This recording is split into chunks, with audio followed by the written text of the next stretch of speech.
أزول جيمون ستين زر مازال نزاد اختار ساكي وكنا دمسلاي شت غاف مزروي مي غا كرا بوسان كان قاعدا غاف ثمانية ماكوا ما كنا دمسلاي ذا غان غاف كرا تمثال إيق حوزان ذاكي إيفرانيين ذي تمورث نفرنسا غاين يشدن غير محيا في وكنا دمسال دمسلاي غاف تمثال إذنا مس عبد القادر بن عرب نتا قراني ونبذليس ومسمى فرونس فانون لوم دو روبتور أزول في اللاون السلام عليكم بونجور. Alors donc je disais que nous allons parler aujourd'hui d'un homme peut-être pas assez connu en Algérie qui a participé à la guerre de révolution. Nous allons parler à un moment où en France il y a beaucoup de choses qui se disent sur le racisme, mais aussi on n'est pas trop loin du 8 mai 45 où il y a eu donc le massacre de Sétif. Alors premièrement, Monsieur Benara, pourquoi vous avez décidé d'écrire un livre sur Frantz Fanon? Oui, parce que, merci pour votre invitation d'abord. Pourquoi j'ai décidé d'écrire un livre sur lui?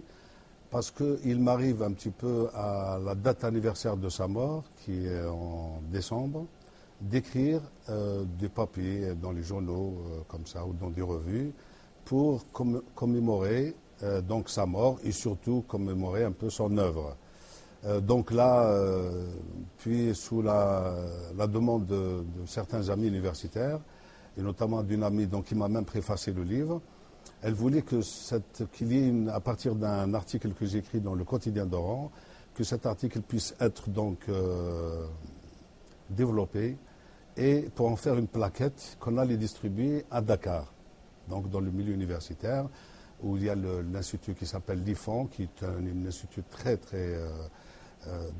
actifs, qui produisent énormément, beaucoup de gens talentueux là-bas. Et on voulait donc, sur plus ou moins leur demande, que cet article leur soit connu en Afrique. Et donc ça m'a donné l'idée un peu de le développer et puis d'en faire un livre. Donc il est mort en décembre 61, donc c'est 50 ans.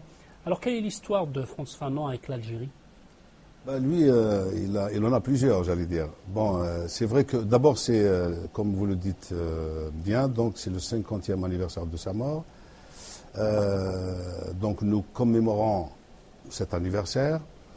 Et lui, c'est quelqu'un qui est né en Martinique en 1925, tout comme Aimé Césaire, comme Édouard Glissant, donc beaucoup d'intellectuels noirs, antillais. Et puis, il ne connaissait pas du tout l'Algérie, sauf comme ça par connaissance générale ou par connaissance scolaire. Il était amené à connaître l'Algérie une première fois quand il était mobilisé pendant la Seconde Guerre mondiale. Donc, il est même allé du côté de Béjaïa, de Bougie à l'époque. Il fut blessé, il a participé à la guerre, il fut blessé, puis il est rentré donc en Martinique. Il a été démobilisé. Il a remarqué peut-être un certain nombre de choses pendant la guerre. Et je pense une des raisons qui a fait qu'il puisse donc se lancer dans de telles théories et d'écrire notamment plus tard Les damnés de la terre, donc c'est le contact, c'est après la guerre, donc il a vu que beaucoup de gens de l'Afrique, beaucoup d'Africains, beaucoup de Maghrébins ont participé à la Seconde Guerre mondiale et qu'à la fin de la Seconde Guerre mondiale, ils n'ont pas obtenu ce que la France leur avait promis. En fait, ce n'était que des promesses mirobolantes, ce n'était que des promesses non tenues. Et lui, il en fut très affecté par ça. Et il est peut-être homme politique, mais avant de parler de ça, j'aimerais qu'on parle aussi, parce qu'il est psychiatre, il arrive à Blida, il vous dit dans le livre qu'il ramène beaucoup de nouvelles choses, qu'il était consterné par la manière dont les gens se faisaient soigner à l'époque. Oui, donc quand il est revenu, si je continue un peu mon récit de manière un peu chronologique, quand il est revenu en Martinique, je pense qu'il avait quand même pris conscience de certaines choses, de certains faits, de certains rapports avec des gens, avec la communauté française, etc. Et il a commencé à faire des études de médecine.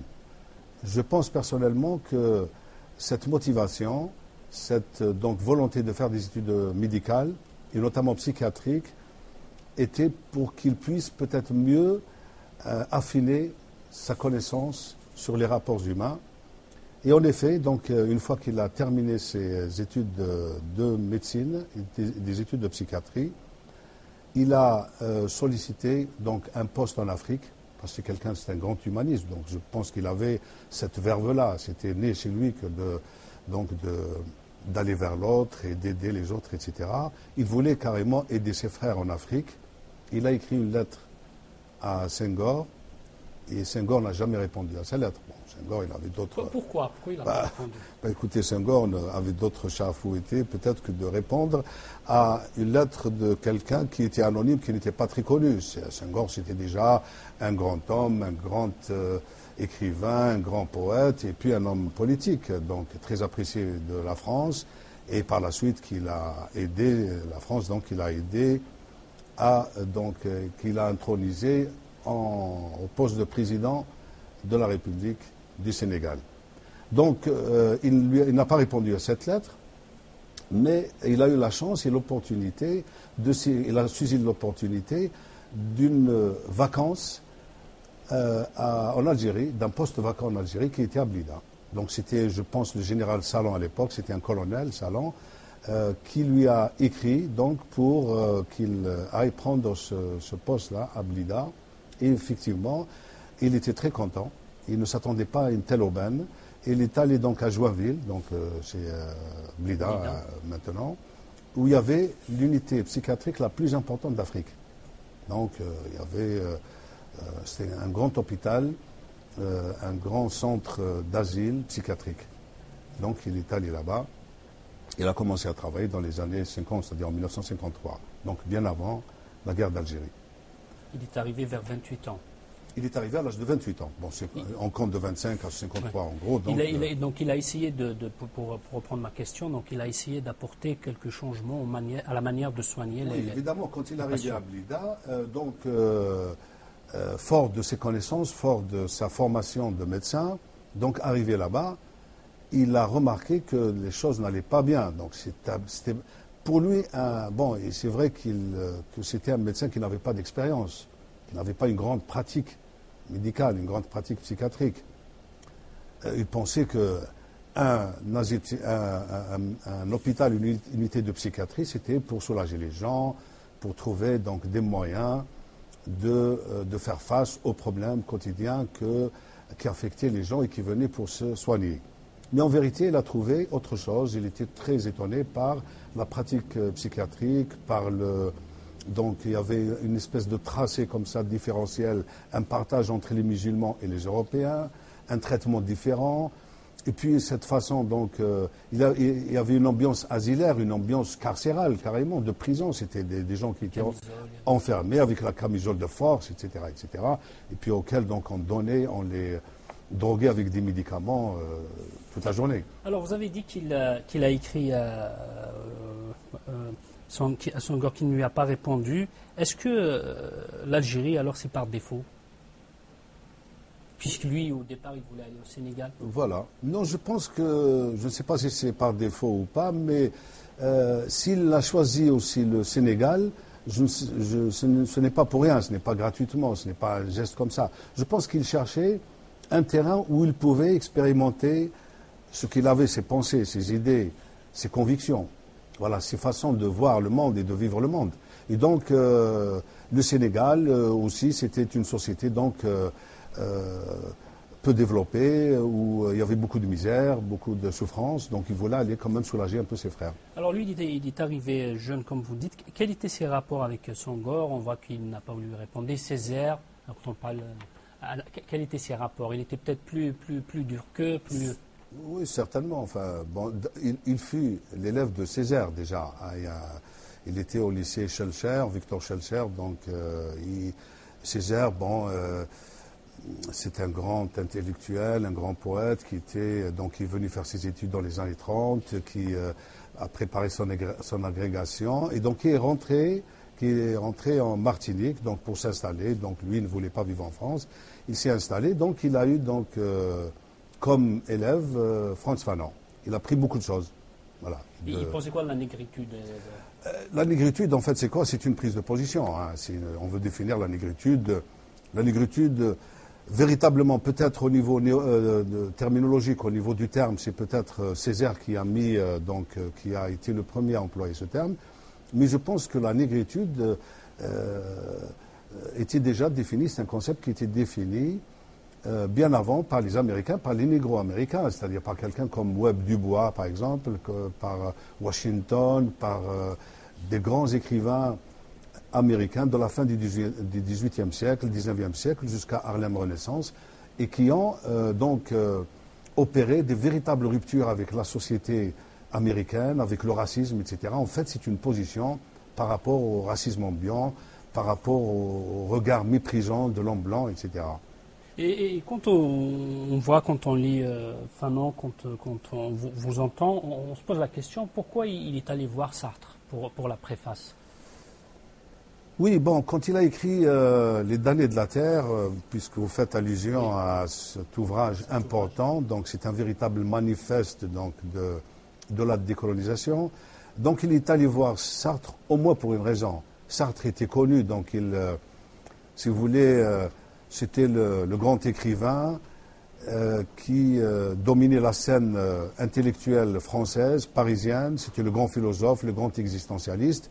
Il était très écouté, très apprécié par les étudiants, par les universitaires.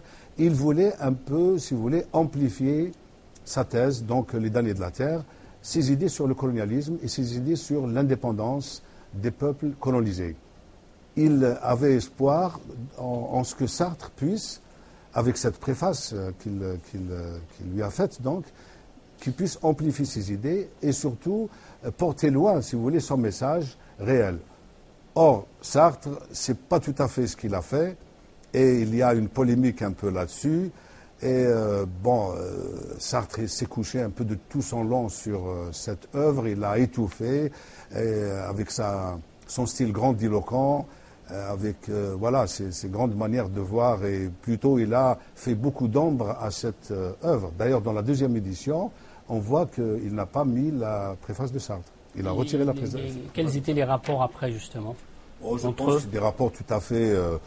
c'est des rapports d'universitaires, c'était pas conflictuel, mais bon, ça c'est, si vous voulez, par rapport à cette préface qu'il n'a pas beaucoup aimé, quoi. Il aurait souhaité qu'il y ait une préface qui fasse véritablement, si vous voulez, qui fasse passer un peu le message que son œuvre contenait, que les damnés de la terre contenaient. Et quels étaient ses rapports avec les autres intellectuels français? Et jusqu'au jour d'aujourd'hui, on constate qu'on n'en parle pas beaucoup, on n'en parle presque même pas de si vous voulez, c'est le... Bon, Fanon, il y a trois choses. Il n'est pas très célébré en Martinique, parce qu'il est parti très tôt, il n'a pas vécu en Martinique, il a vécu toute sa jeunesse, enfin quelques années en Algérie, du moins la période de la guerre. 7 ou 8 ans en Algérie. La Martinique ne le célèbre pas trop. La France non plus, parce que c'est un anticolonialiste et on n'aime pas ce genre d'intellectuels, on n'aime pas ce genre, ces personnes donc, qui font des véritables ruptures, d'où le titre, donc l'homme de rupture. Ouais. La France. Derrida et les autres n'en ont pas parlé. Hein. Évidemment, ce qu'on appelle un peu la French Theory, c'est-à-dire Foucault, Derrida, tous les théoriciens de l'époque, des années 60, ont très peu parlé de Fanon, ont très peu parlé du colonialisme d'ailleurs. Oui, on le reproche beaucoup, le fait qu'il n'ait pas eu véritablement des positions franches vis-à-vis du colonialisme. Ils étaient quand même un peu, j'allais dire, ils avaient des positions bien tièdes et bien, en retrait par rapport à l'engagement de Fanon. Tandis que Fanon, c'était un grand anticolonialiste, très radical par rapport à ses positions, en dépit du fait qu'il lui reproche d'être un peu violent ou de, faire l'éloge de la violence. Alors, pas du tout. Je veux dire, s'il parle de la violence, c'est une manière de se débarrasser du colon qui lui-même a instauré cette violence. Ce n'est pas le colonisé qui a pris les armes, qui s'est insurgé contre le colon, qui est violent. C'est le colon lui-même qui a apporté cette forme de domination, cette forme de pouvoir, cette forme de gouvernement ou de gouvernance. Donc, Fanon dit qu'il faut combattre cette forme de violence, évidemment par la violence. On ne peut pas, si vous voulez, par un pouvoir magique comme ça, rester et attendre que le colon vous donne la liberté.